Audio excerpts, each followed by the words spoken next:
অনেকে বলেছ তো আমার ভিডিও দেখেছ, অনেকে দেখেছ বলেছ যে উনি আর ভিডিও করেন না, ভিডিও হলো যে বন্ধ করে দিয়েছে, আর ভিডিও আর করবে কি, আর সময় পাচ্ছে না। অনেকে আবার বলেছ কি ভিডিও বানাচ্ছে, সবাই দেখেছে কি গো ভিডিও বানাবে না। হ্যাঁ, তোদের তো মতন তো ছোট মন কোথাও নেই, কারণ তোদের ছোট মন আর জীবনে তোদের মন পরিষ্কার নেই। আগে নিজের মনটা গঙ্গা জল দিয়ে ছিটিয়ে ধুয়ে নে পরের দিকে আঙ্গুল তুলবি।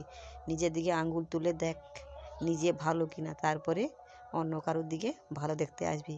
যখন একটা আঙ্গুল তুলবি না, তখন 5টা আঙ্গুল আর বাকি 4টা আঙ্গুল তোমার দিকেই থাকবে।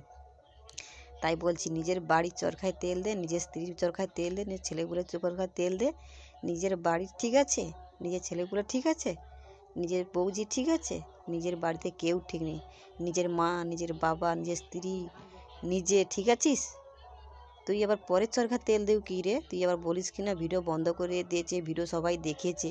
তো তোর কি হয়েছে? তোর খাই, তোর পরি, তোর মা কি তুই আমাকে দেখিস? হ্যাঁ, পরের দিকে আঙুল তুলতে আসেন, নিজের দিকে আঙুলটা তোলা ভুল করিস না। আঙুলটা কোনো সময় না মচকে দেবো, কারণ চিনিস না মাল এখন কি, বুঝেছিস তো? সাবধান থাক। আর আমার পিছনে লাগতে গেলে কি মানুষ জানিস তো? সবাই জেনে থাক।